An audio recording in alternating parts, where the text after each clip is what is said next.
creo que en el segundo semestre, cuando se hayan normalizado los precios, hayamos salido de los problemas más, digamos, diría yo, mayúsculos. Es que el segundo semestre va a ser absolutamente diferente. Vamos a haber digerido todos los malos tragos que hubo que digerir para salir de una situación crítica.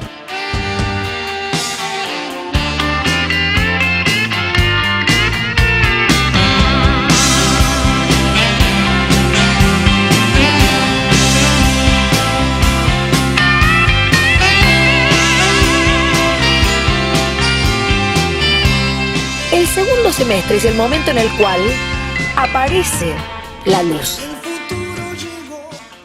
Hola, ¿cómo están? Bienvenidos a otra edición de Segundo Semestre, el programa donde analizamos la economía nacional e internacional.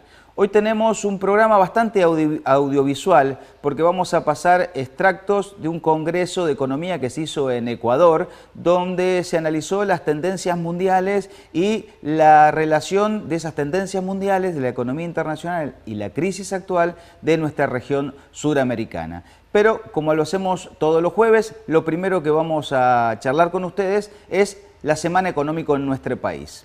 Yo diría que esta semana y lo que uno estuvo leyendo en estos días por los diarios especializados en economía, tenemos que decir que mis colegas, los economistas, ya se han pasado a un terreno de no solamente del análisis económico, sino también algún análisis de tipo histriónico, musical, cultural, porque ya han inventado tantas paradojas respecto al segundo semestre, que la última que se ha inventado y que el gobierno lo ha tomado como propio, es que en agosto lo que pasó en la economía argentina fue un falso despegue. ¿Qué podemos decir del mes de agosto? Bueno, lo charlamos en nuestro programa hace 2 o 3 programas atrás, donde el gobierno decía que la economía había dejado de caer a partir de agosto y tenían un solo dato, que los despachos de cemento, Portland, habían aumentado. Lo que pasó es que en ningún otro dato de la economía de agosto les dio un resultado positivo. Es más, en septiembre y en octubre la actividad económica siguió desacelerando, diríamos, más que desacelerando, cayendo.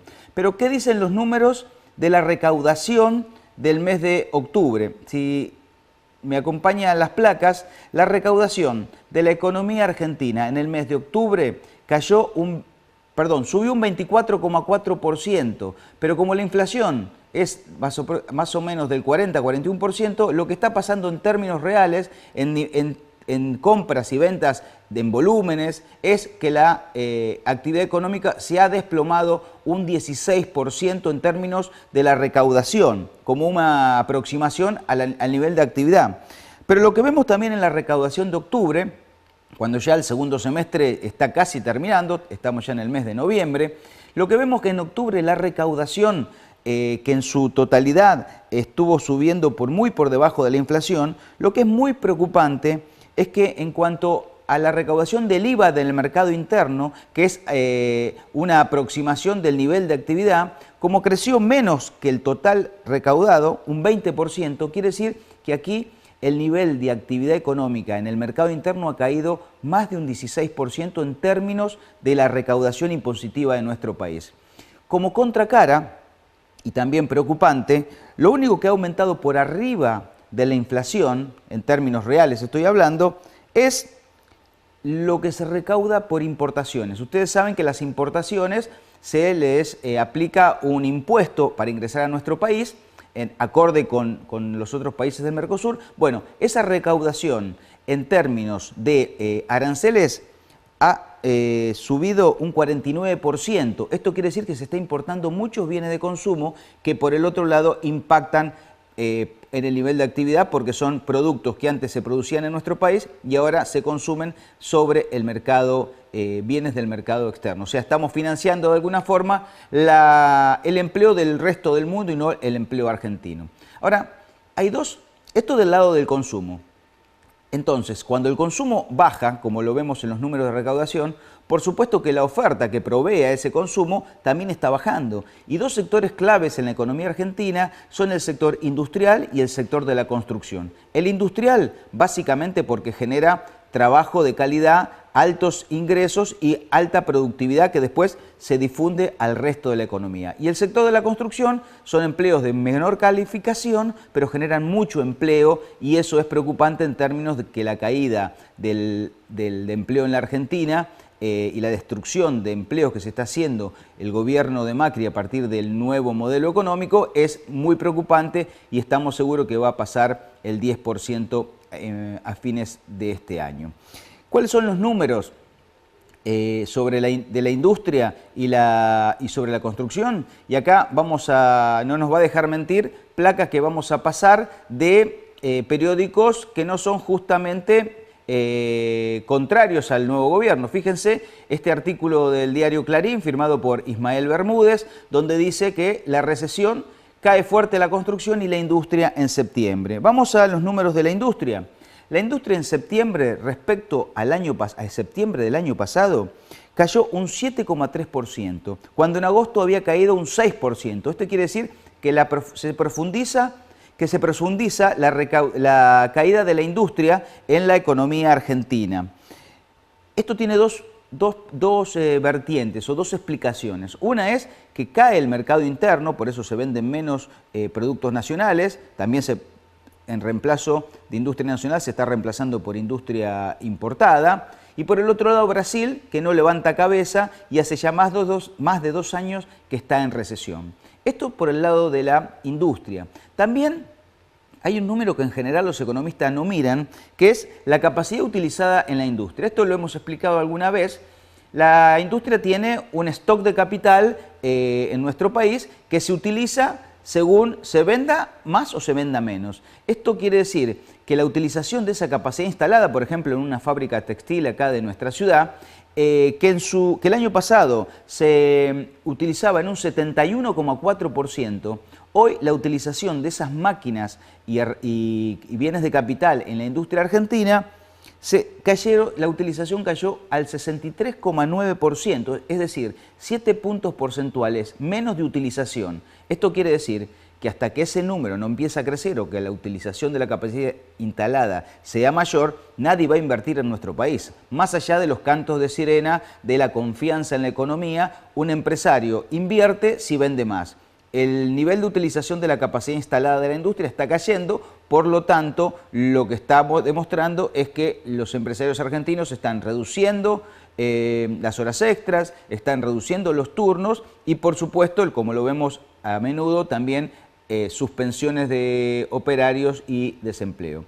El otro componente importante de la oferta de bienes en la Argentina es la construcción. La construcción en nuestro país, que en su momento fue muy importante en términos de creación de empleo, en el mes de septiembre cayó aproximadamente acá lo tengo, discúlpenme, un 5%. Y en términos de empleo registrado, como lo vemos en esta placa, lo que tenemos es una caída del 13,5% del empleo registrado, es decir, el empleo en blanco.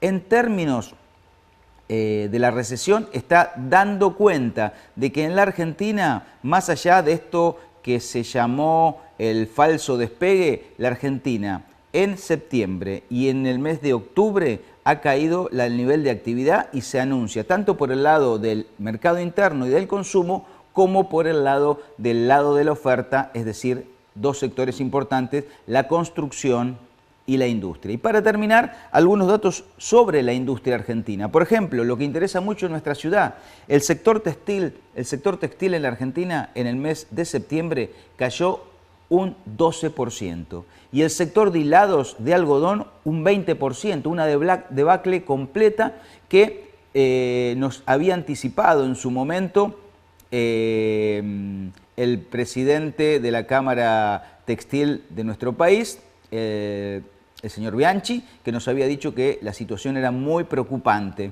Por el otro lado, y también lo veíamos en nuestro programa, el sector de alimentos, que es lo que menos tendría que caer, porque son los bienes indispensables, cayeron un 6%. Y los lácteos, que también lo trabajamos en un programa anterior, un 12%. En términos, dijimos, los textiles, el sector de higiene, detergentes, jabones, un preocupante 28% con una caída del empleo muy fuerte. Y por último, el sector automotriz, un 22%. Entonces, para los economistas que dijeron que en agosto había habido un despegue que no fue, ahora lo llaman un falso despegue o un falso positivo, bolilla negra. Ya volvemos.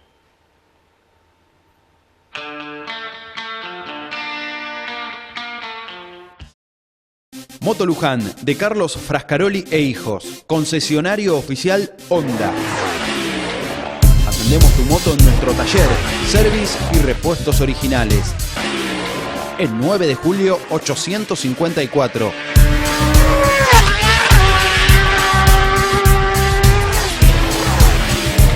Maneja responsablemente. Usa casco.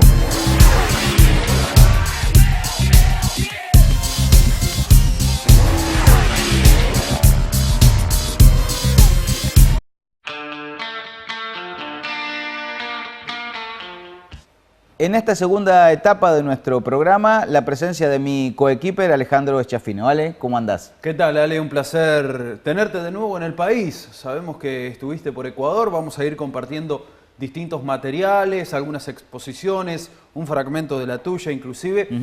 Pero lo primero que uno quería preguntarte es una visión un tanto general de Ecuador. ¿Qué impresión te dejó? Bueno, ellos están atravesando un proceso electoral. Van a tener elecciones el año que viene, en febrero, y vi una situación parecida a la nuestra del año pasado, ¿no? Un oficialismo que pareciera va a ganar la elección, pero una oposición dividida que si se juntara podría hacer fuerza al gobierno del presidente Correa, cuyo delfín, en este caso, es el vicepresidente de la nación actual, Lenín Moreno, que es una persona que tiene mucha experiencia de gestión y hoy está encabezando las encuestas con más del 20 y pico %. Bueno, trajiste material. Lo primero que vamos a compartir tiene que ver con parte de la exposición, lo más destacado de Pedro Páez, que es uno de los impulsores del Banco del Sur. Es cierto. Sí, Pedro Páez es un ecuatoriano que fue uno de los impulsores de UNASUR y del Banco del Sur, y hoy está a cargo de un área de defensa de la competencia en Ecuador, que fue el área que organizó este congreso. Si podemos, vemos el primer video donde habla Pedro Páez. Adelante. Estamos hablando de una crisis mundial, de una crisis sistémica, y la discusión que tenemos adelante, el desafío que enfrentamos es qué hacer. ¿Qué hacer desde un pequeño país en la periferia? ¿Qué hacer desde un pequeño país ante la fuerza, la vorágine formidable de grupos financieros que, como muy bien mencionaba Blanquita en su intervención, tienen una capacidad de fagocitar al mundo entero, de generar instituciones a su medida a nivel mundial y que en los pocos últimos años han ido transformándose. Tito daba algunas referencias respecto al cambio estructural, no solamente en el funcionamiento de los monopolios, sino también en cómo esos monopolios habían transformado el funcionamiento del mercado para acoplarlo a las nuevas posibilidades de la producción global. En esta paradoja del sistema, que es precisamente el origen de la actual crisis estructural, que a diferencia de las crisis arcaicas no es una crisis de escasez, es una crisis de abundancia. El capitalismo es prisionero de su propio éxito por esa capacidad gigantesca de inundar el mercado con productos, con mercancías demasiado baratas para las tasas de ganancia que exige. Bueno, vimos lo que decía Pedro Páez respecto a la crisis internacional. Un poco la idea que él planteaba, que por acá en nuestro país pareciera que no se está consciente de esto, que desde el año 2009 existe en el mundo una crisis internacional que primero fue financiera y ahora es económica. ¿Sigue la crisis? Obviamente. ¿Desde aquel entonces? Sigue porque hubo 2 años de rebote económico, de crecimiento, pero hoy lo que tenemos es que el comercio internacional está realmente muy bajo y el crecimiento mundial no es del número o de la potencia que tenía hasta el año 2007-2008. Y continuando esta situación, ¿cuáles han sido y cuáles pueden ser las repercusiones acá en el país? Bueno, primero que como decíamos en el editorial, la economía argentina está estancada, en recesión. Esto tiene que ver con el cambio de modelo de gobierno, errores de interpretación de lo que pasa en nuestro país y también en interpretación de lo que pasa a nivel internacional. Lo que decía Páez es que no solamente es una crisis financiera, sino también económica, con lo cual los capitales que está esperando el gobierno que ingresen en la Argentina, que es un país que hoy no está creciendo, son difíciles que ingresen, salvo capital especulativo, que es el que generó la crisis del año 2007-2008 y es el que hoy está mucho más presente en todos nuestros países y más en la Argentina, ahora que estamos abiertos al mundo financiero después de el acuerdo bastante malo para nuestro país con los fondos buitres. Bueno, algo de eso planteaste en tu exposición allí en el tercer Congreso Internacional, Alternativas a la Crisis desde el Sur. ¿Cómo se encara toda esta situación? Algo de eso planteaste y tenemos para compartir. Sí, ahora vamos a ver un pedacito de lo que yo estuve diciendo, que es muchas cosas de las que yo vengo diciendo acá en el programa, lo podemos ver. Si la gente no compra, la economía no crece. Querría decir que es algo así como que es el consumo el que genera el crecimiento de la economía. En general, el mainstream económico no piensa eso y por eso las políticas que se están aplicando, tomó también el guante del doctor Jalibe sobre la Argentina, las políticas que hoy se aplican en nuestro país, en la Argentina, por primera vez un gobierno de derecha llega a la presidencia en forma democrática. Se han aplicado políticas neoliberales, pero siempre llegando a partir de movimientos nacional populares. Y este gobierno lo que piensa al llegar es que no es el consumo interno el que genera el crecimiento económico, sino que es la magia de las inversiones extranjeras directas que van a venir, vaya sabe por qué, y que lo que tiene que tener, y que la Argentina estaba trabada, ese era el diagnóstico, la Argentina estaba trabada, y que la Argentina no crecía por las trabas, y había que destrabar la economía argentina, porque así venían y se expandían las fuerzas productivas. Bueno, un poco es lo que decíamos en otros programas, ¿no? Sí, ahora casi un año, falta un mes para que se cumpla el primer año de Cambiemos, del PRO, de Macri en el gobierno. Las inversiones no llegan, son por ahora más anuncios que otra cosa, o buena expectativa que realidades. Vos mencionabas este tema de la inversión, el derrame. ¿Cómo está el panorama de cara al cierre de año y para el 2017? Bueno, ahí lo que yo trataba de explicar a un público que no es argentino es justamente que nuestro país toma la economía en una situación que, si bien no era excelente, estaba estabilizada y cambia el modelo de acumulación de capital hacia uno que va a ser, según el gobierno, impulsado por la inversión extranjera y por las exportaciones. Lo que pasa es que para los que pensamos que primero viene el consumo para que luego se generalice la inversión en la Argentina no está llegando porque el país se está achicando. Entonces, el planteo del gobierno de Cambiemos de poder generar algún tipo de crecimiento a partir de la inversión extranjera es muy difícil, más en esta etapa de crisis internacional, donde los capitales que están llegando son especulativos, para hacer una diferencia con la tasa de interés en la Argentina. Y por el otro lado, la Argentina, hoy a la Argentina le quieren vender más que comprar. Y esta teoría de que primero hay que crecer para después distribuir a partir del efecto derrame de la economía no se está verificando en la realidad. Ahora, ¿por qué, en todo caso, si es que es así, el gobierno plantea una idea, un modelo económico en base a suposiciones, a esperas, a inversiones que llegarían y no en base a lo que pasa, a la realidad? Bueno, porque justamente ellos creen que mejorando la tasa de ganancia de los sectores exportadores, esos sectores, como les aumentó la ganancia, van a exportar más. Y no se da cuenta o no quiere entender que la única forma de exportar más es que la demanda internacional esté más caliente que hasta ahora, que está bastante fría. Pero para eso te quiero compartir lo que dijo el profesor Jalife de la Universidad Autónoma de México sobre la crisis internacional, los nuevos alineamientos a nivel internacional y lo que él llama la desglobalización. Vamos a verlo. Del G20 en Hangzhou, China se pronunció por la globalización económica. Eso es importante. Económica, lejos de la financiarización, en contra del modelo anglosajón financierista, que es la globalización financiera, que es la que se está cayendo. Si ustedes me preguntan a mí, las dos se están cayendo. Hoy estamos yendo, y rápidamente doy hasta la tesis del final, estamos yendo a una desglobalización con regionalismos. Y los países que se ajusten y que sepan jugar, les va a ir bien. Hay países que son atrevidos, como Filipinas. Imagínense Filipinas, 70 años de alianza militar con Estados Unidos.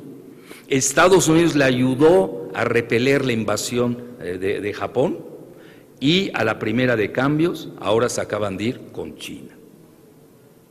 Y abiertamente lo dice el presidente Duterte, nosotros nos vamos a ir con China y con Rusia. Entonces hay países que son audaces, temerarios, la pueden pagar muy caro, tienen muchas vulnerabilidades. Estados Unidos todavía controla. La principal arma de Estados Unidos, y les digo abiertamente cuál es el dólar. Porque no hay sucedáneos al dólar. No hay, no existe. No pierdan su tiempo, ni siquiera es la fuerza militar, porque ya Rusia resucitó entre los muertos y hoy Rusia está a la par nuclear de los Estados Unidos. Jalife, que es especialista en geopolítica, utiliza el término desglobalización. ¿Qué nos podés explicar de eso? Porque no entendí. Bueno, ahí lo que está diciendo el profesor Jalife es justamente que por la crisis internacional él ve una desglobalización en términos económicos. ¿Esto qué quiere decir? Una vuelta a los estados nacionales.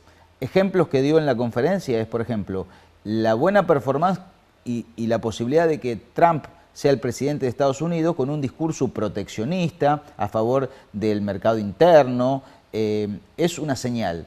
La votación en Gran Bretaña por la salida de Gran Bretaña de la zona del euro, de la Unión Europea, lo que se llama el Brexit, también es una señal de esa situación.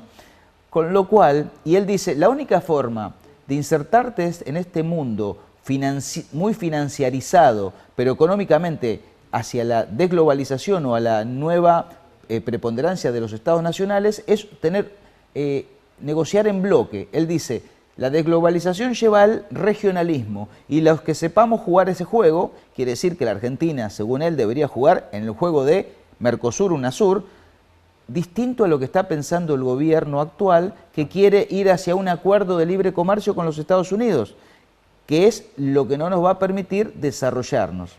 Claro, la región fortaleciéndose y a partir de ahí pudiendo conseguir mejores acuerdos. Exactamente, es mejor negociar juntos que país por país. Entonces, también da una explicación que yo creo que el gobierno argentino tampoco la está viendo, en que aquí China y Rusia tienen un acuerdo estratégico para enfrentar, no militarmente, tal vez Rusia sí, pero sí económicamente a los Estados Unidos, y vamos a un mundo más multipolar que unipolar. O sea, Estados Unidos tiene un arma que es muy poderosa, que sigue siendo el dólar, con el cual se hacen...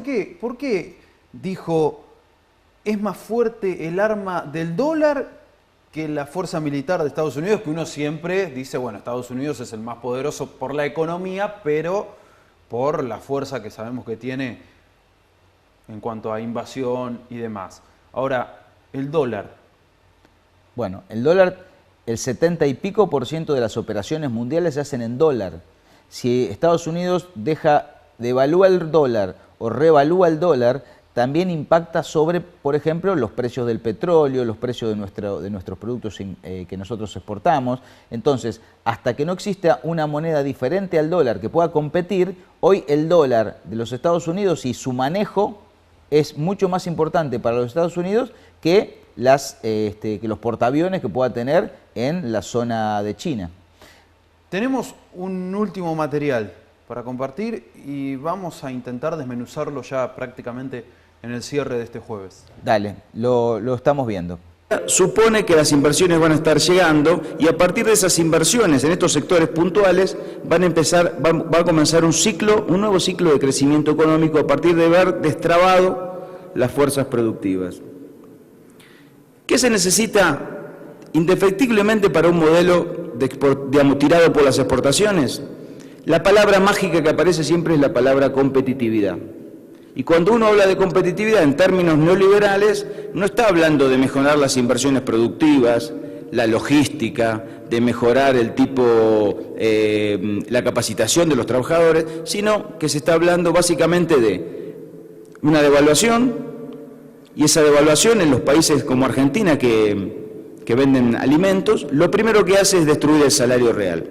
En la Argentina la palabra competitividad o las ganancias de competitividad se relacionan justamente con las caídas de salario, aumento de la tasa de ganancia, y ahí es donde los economistas neoliberales piensan que viene el crecimiento económico.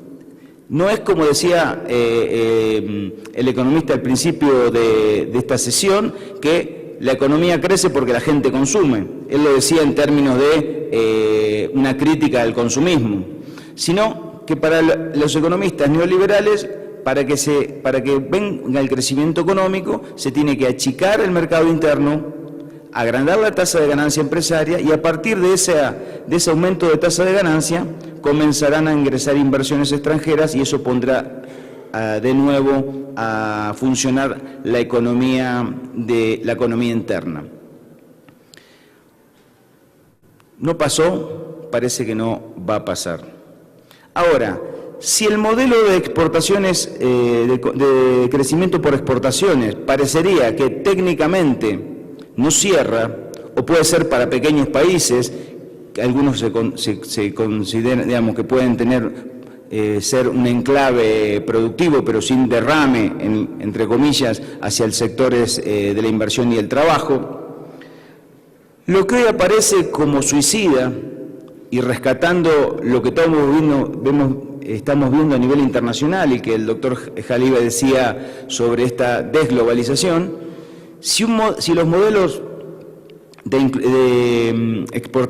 impulsados por las exportaciones directamente no incluyen a la mayoría o a las grandes mayorías de nuestros países, imagínense implantar esos modelos cuando el mundo, en lugar de ser comprador, como fue hasta el año 2011, es vendedor.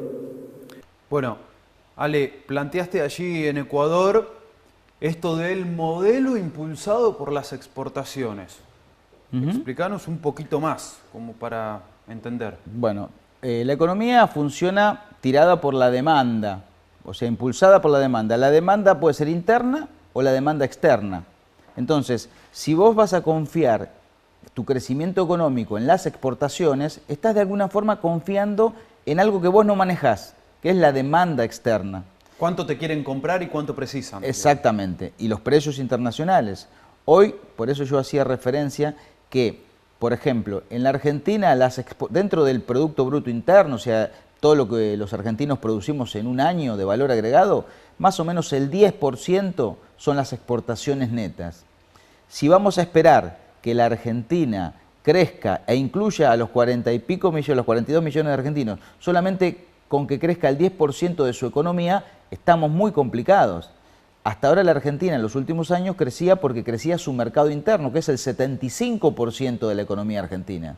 Claro. Lo que yo trato de expresar en Ecuador es que si ya un modelo que crece impulsado por las exportaciones no incluye a todos los argentinos, o sea, se excluyen argentinos o cierran los números con los argentinos afuera, esto quiere decir con desempleo, imagínate lo que va a ser en un mundo que se está desglobalizando y que es cada vez más proteccionista, o sea, te compran menos. Es suicida políticamente implantar estos modelos en la Argentina de hoy. Tal vez, si me decís hasta el año 2006, 2007, yo te diría, bueno, tenía alguna posibilidad, pero hoy en la Argentina y en este mundo es imposible que la Argentina crezca con inclusión, con un modelo de exportaciones, porque el mundo no te va a comprar. Bueno, hay que ver en definitiva si esa es la intención, porque a alguien beneficia esto. ¿A quién? Obviamente beneficia a los sectores exportadores, a los bancos, al sector de la minería. Está bajando un poquito el dólar, ¿no? en estos días, ¿eso le sirve a los exportadores? No. No. Debe ser una preocupación también. Mira, ya ganaron lo suficiente y ya hicieron el estoqueo suficiente como para poder estar contentos. Pensá que el año pasado trabajaban con un dólar de 9 y pico menos las retenciones y hoy tienen un dólar casi pleno de 14-15%. El tema es que esos sectores tendrían que estar invirtiendo toda esa renta que se les transfirió y sin embargo hay mucha fuga de capitales y lo que más está creciendo en el campo no son los tractores, que muchos de esos son importados, sino la compra de camionetas Hilux, que no son muy para ser muy productivas, sino que son para cambiar el stock de automotor de este sector. Hablabas, y es una frase que uno ha escuchado en más de una ocasión, esto de, los números, la gente adentro, la gente afuera, lo mencionabas recién al pasar. ¿Sentís que esta economía de hoy es con la gente afuera? Y en todo caso, ¿qué significa eso? Hablabas del empleo, el desempleo. Bueno, vemos la recesión en la Argentina, hay más de 200.000 desempleados nuevos formales, con un montón de desempleados informales. La economía no se está recuperando y de recuperarse el año que viene, que es una expectativa del gobierno, yo te aseguro que va a ser un crecimiento sin inclusión, con más desempleo y más pobreza. Eso se puede lograr con estos tipos de modelos que piensan en el extranjero en lugar de pensar en el movimiento interno de nuestro país. O sea, así todo, los números de la economía, las estadísticas que el propio gobierno hoy refleja como muy negativas, así todo se reviertan el año que viene, no significa que vaya a haber más empleo o no, que pare el desempleo. Porque puede ser un rebote económico. Si vos comparás el año que viene, aunque crezca un poquito, con la caída que hay este año, estadísticamente te puede dar un rebote económico. Ahora ese rebote económico va a venir sin creación de empleo. Eso, digamos, te pongo las manos casi en el fuego por esto que te estoy diciendo. Bueno, nos vamos a encontrar el próximo jueves, Ale. El próximo jueves nos vemos en nuestro programa con más temas económicos de nuestro país y también del mundo, que es donde estamos insertos. Nos vemos el próximo jueves a través del canal 19 de TDA, a través de Pares TV. Gracias. Creo que en el segundo semestre, cuando se hayan normalizado los precios, hayamos salido de los problemas más, digamos, diría yo, mayúsculos. Es que el segundo semestre va a ser absolutamente diferente. Vamos a haber digerido todos los malos tragos que hubo que digerir para salir de una situación crítica.